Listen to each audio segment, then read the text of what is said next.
Shalom, salam sejahtera dalam nama Tuhan Yesus Kristus. Tetap bersama saya, Pendeta Binsar Sianipar, BBS, dari Gereja Alkitab Allah Esa. Bapak Ibu sekalian yang dikasihi Tuhan Yesus Kristus, kali ini kita akan membahas hal-hal yang sedang viral di luar sana ya, di mana terjadi perdebatan antara orang-orang yang tidak mengerti Alkitab. Gitu. Kan biasa itu kalau ada perdebatan begitu kan pasti ramai itu, ya kan? Yang satu ingin menjatuhkan yang lain, kan begitu. Orang di luar Kristen, ya, mereka mengolok-olok. Allah katanya tidak bisa dilihat, tapi kok bisa dilihat? Mereka nggak ngerti apa yang mereka katakan. Lalu yang menjawab adalah pendeta yang bukan orang Kristen, tetapi ngaku-ngaku Kristen, gitu kan. Dengan demikian, pendeta ini pun tidak mengerti firman Tuhan. Maka saya katakan tadi, sesama yang tidak mengerti firman Tuhan berdebat, ya rame. Ya rame aja gitu. Tetapi tidak menjawab apa yang ditanyakan. Ya kalau orang di luar Kristen ya, mereka bertanya begitu, ya bisa dimaklumi lah, ya, dimaklumi dalam arti kata bahwa memang mereka tidak mengerti begitu, tapi mereka sok-sok ngerti, lalu mereka ingin menjatuhkan Kristenan, padahal yang mereka ajak diskusi berdebat itu bukan orang Kristen. Nah ini yang harus dimengerti oleh para orang-orang di luar sana tuh ya, yang bukan Kristen ya. Kalian berdebat bukan dengan orang Kristen, bukan dengan pendeta Kristen. Makanya yang timbul tuh keriuhan.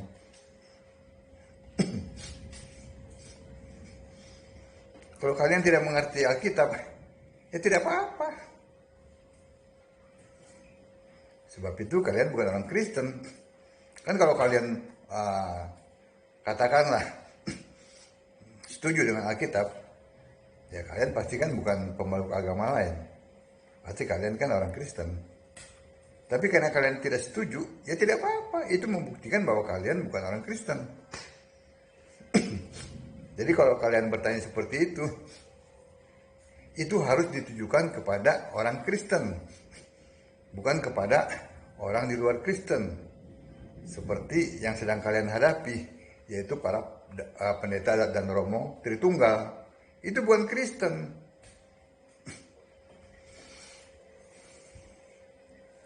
Dan akhirnya apa?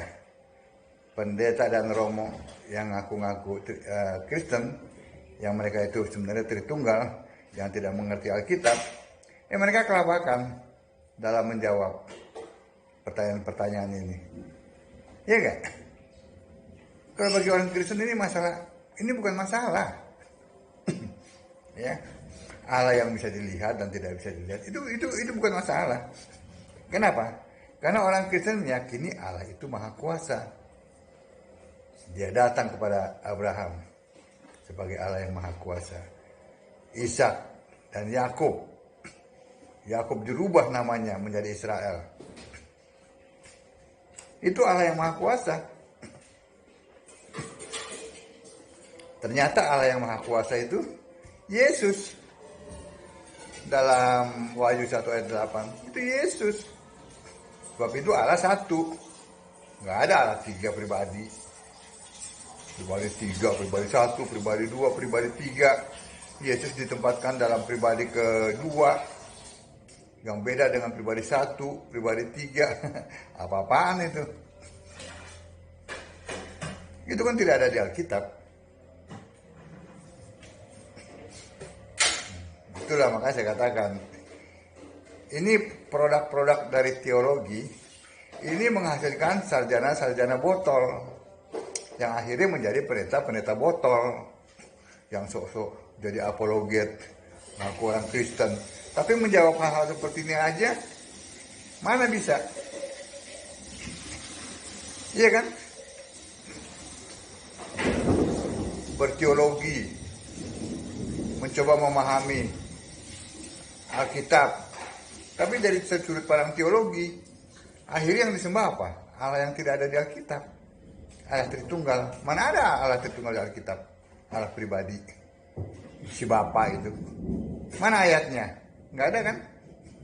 Yang ada itu Allah Esa, satu, Roh, Maha Hadir, namanya Yesus Kristus, Allah segala masa, sebelum segala abad, sekarang dan sampai selama-lamanya. Itu Allah yang ada di Alkitab. Belajar teologi, ujung-ujungnya, endingnya, yang disembah bukan Allah yang ada di Alkitab. Ya kan? Mari kita lihat. Ini kan masalah, ini bukan masalah bagi pendeta Kristen. Bagi orang Kristen ini bukan itu. Sesuatu yang biasa. Allah itu ya mutlak harus roh. Ya, Yohanes 4 ayat 24. Itu tidak bisa dilihat oleh mata fisik. Kita ini fisik tidak bisa melihat Allah. Ya. Bahkan dalam Keluaran 33 ayat 20 dikatakan, ya, Keluaran 33 ya, ayat 2, ayat 20. Lagi firman-Nya, engkau tidak tahan memandang wajahku, sebab tidak ada orang yang memandang aku dapat hidup. Itu jelas. Allah itu roh, tidak bisa dilihat oleh mata fisik. Camkan itu, ya, ini ayat-ayat Alkitab. Nah, sekarang kita lihat Allah yang dapat dilihat. Loh, apakah ini bertentangan? Tidak. Kita dapat melihat Allah, ada syaratnya. Wahyu 1 ayat 10. Begitu cara memahami Alkitab dari sudut pandang Alkitab, bukan tafsir. Wahyu 1 ayat 10. Pada hari Tuhan, aku dikuasai oleh roh. Dikuasai oleh roh. Sekali lagi, dikuasai oleh roh. Dan aku mendengar dari belakangku suatu suara yang nyaring seperti bunyi sangkakala. Nah, untuk melihat Tuhan, melihat Allah, kita ini yang fisik ini harus dikuasai oleh roh. Bukan yang fisik kalau lalu melihat yang roh. Allah nggak bisa. Kita bisa melihat Allah kalau kita dikuasai oleh roh. Ini kan Yohanes murid Yesus dikuasai oleh roh. Dan dia bisa melihat sorga. Dia bisa melihat siapa yang duduk di tahta itu. Begitu pemahamannya. Ini para pendeta botol ini mana bisa mengerti seperti ini. Karena yang dibaca tuh buku-buku tafsir. Yang penulisnya orang-orang yang gak jelas, yang gak ada di Alkitab. Yang begini aja gak bisa. Ya, kita bisa melihat Allah, ya, kalau kita dikuasai oleh roh. Wahyu 1 ayat 10. Ya. Nah, Allah yang bisa dilihat itu, ya, ada dua. Maksudnya, yang pertama bisa dideskripsikan. Yang kedua, kita bisa melihat Allah, namun Allah yang tidak bisa dideskripsikan. Begitu. Ya. Allah yang bisa dideskripsikan. Ya, kita bisa lihat ya. Allah bisa dilihat dan bisa dideskripsikan, ya, punya rambut, punya mata, punya mulut, punya kaki, punya tangan, punya tubuh, dengan syarat kita tadi harus dikuasai roh. Ya. Ya. Allah yang bisa dilihat dan bisa dideskripsikan itu adalah Allah yang dengan tubuh kemuliaan, yang adalah roh. Dia memakai tubuh kemuliaan. Allah dalam tubuh kemuliaan yang adalah roh bisa saja dilihat, ya. Allah yang bisa dilihat di dalam kuasa roh disebut juga Tuhan, yaitu Allah yang berkarya. Jadi Allah yang bisa dilihat, yang bisa dideskripsikan, ya, kalau kita dikuasai oleh roh, itu adalah Tuhan. Yang dimaksud Tuhan itu adalah Allah yang berkarya. Ya. Jelas sini. Tuhan, Yahweh, Yesus fisik, Yesus tubuh kemuliaan, Yesus anak domba adalah Allah yang berkarya dan bisa dilihat. Ya, tapi ingat, bukan dengan mata telanjang, bisa dideskripsikan. Punya wajah, punya mata, punya mulut, punya tangan, punya kaki, dan rambut. Itu Allah. Yang kedua, ya, kita bisa melihat Allah sekali lagi kalau kita dikuasai oleh roh. Ya. Kita bisa melihat Allah, namun Allah yang tidak bisa dideskripsikan. Kalau tadi kita bisa melihat Allah, Allah yang bisa dideskripsikan. Ya. Kalau sekarang kita bisa melihat Allah, Allah yang tidak bisa dideskripsikan. Ya. Wahyu 4 ayat 3. Siapa itu? Allah yang duduk di tahta sorga tidak bisa dideskripsikan. Ya, mana kepalanya, mana mata, mana tangan, mana kaki. Itu nggak bisa. Ya. Demikian pula Allah di Wahyu 22 ayat 3. Juga bisa dilihat, tapi tidak bisa dideskripsikan. Yang bisa dilihat dan punya wajah adalah anak domba. Wahyu 22 ayat 4. Jadi kesimpulannya, Allah bisa dilihat asal kita tadi. Wahyu 1 ayat 10, kita dikuasai oleh roh. Kalau kita tidak dikuasai oleh roh, tidak bisa. Ya. Jadi kalau yang kita lihat itu punya mata, punya mulut, punya kaki dan tangan, itu adalah Allah yang berkarya. Ya, sedangkan Allah yang duduk di tata sorga bisa dilihat tapi tidak bisa dideskripsikan. Jelas kan? Kita bisa melihat Allah kalau kita dikuasai oleh roh. Nah ini beberapa ayat yang sering bikin blunder. Karena yang dibaca bukan Alkitab. Ya. Yohanes 10 ayat 30. Aku dan Bapa adalah satu. Arti yang benar, ya, bukan aku dan Bapa satu. Loh, yang berbicara kan fisik manusia. Ya kan, masa dengan Bapa itu satu? Nah, yang dimaksud di sini yang benar adalah Bapa itu kiasanku, ya. Sama sekali bukan aku dan Bapa itu sama, nggak sama. Melainkan Bapa itu adalah kiasanku. Tuh. Ya, dari Yohanes 10 ayat 30. Siapa lihat aku, lihat yang mengutus aku. Ini Yohanes 12 ayat 45. Ini pun sering gagal dipahami. Ya. Arti yang benar adalah, ya, dari siapa lihat aku, lihat yang mengutus aku, ya. Itu yang mengutus aku fisik kan yang saat itu berbicara kan Yesus fisik. Yesus fisik itu siapa yang mengutus? Yaitu adalah aku juga yang adalah roh. Jadi Yesus roh yang di surga itulah yang mengutus Yesus fisik. Nggak bisa memahami. Nah inilah maka saya katakan pemahaman kalian itu masih selevel pribadi. Tingkatkan untuk bisa memahami ini bahwa Allah itu roh, bukan pribadi.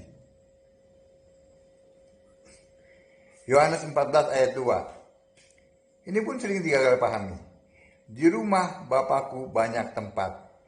Itu artinya ya, di rumah Bapakku itu, Bapakku, perhatikan ini bukan di rumah Bapak ya. Di rumah Bapakku itu maksudnya adalah sorga. Ya, bukan rumah Bapak. Ya. Terus aku telah melihat Tuhan ya, dalam Yohanes 20 ayat 18. Maksudnya yang dilihat Maria Magdalena adalah Yesus yang sedang menampakkan diri. Lagi, Yohanes 20 ayat 38. Ya Tuhanku dan Allahku. Nah, apakah Thomas sedang bertemu dan melihat Tuhan dan Allah? Tentu tidak. Thomas sedang melihat Yesus yang sedang menampakkan diri. Bapak, Ibu, saudara sekalian yang diberkati Allah dengan setiap perbuatan baik. Allah tidak bisa dilihat. Yang benar ya, tidak bisa dilihat, ini yang benarnya ya, oleh mata telanjang, oleh mata fisik. Ini Allah tidak bisa dilihat. Ya. Jika seseorang dikuasai roh, nah, baru dia bisa melihat Allah. Bisa melihat Tuhan. Ya. Di situ syaratnya harus dikuasai oleh roh, seperti Yohanes ini murid Yesus. Ya. Jika yang bisa dilihat itu bisa dideskripsikan, itu punya wajah, punya kaki, punya tangan, ya, maka dia adalah Allah yang berkarya. Sebagai roh bisa juga disebut Yesus dalam tubuh kemuliaan. Itu kalau yang bisa dilihat. Tetapi kalau yang tidak bisa dilihat, ya, maksudnya yang bisa dilihat juga, namun tidak bisa dideskripsikan, itu adalah Yesus Tuhan dan Allah yang duduk di tahta sorga. Ya, kiranya apa yang saya sampaikan ini dapat memberikan sebuah pemahaman yang baru ya. Sebenarnya sih pemahaman lama untuk bagi para orang di luar Kristen. Jika ingin bertanya, tanya dulu mereka. Ya, kalau ingin berdebat, tanya dengan lawan berdebatmu. Apakah dia orang Kristen atau penyembah Tritunggal? Kalau kalian berhadapan dengan penyembah Tritunggal, ya siap-siap saja berdebat dengan ramai tanpa ada kejelasan, tanpa mendapatkan jawaban yang benar dari Alkitab.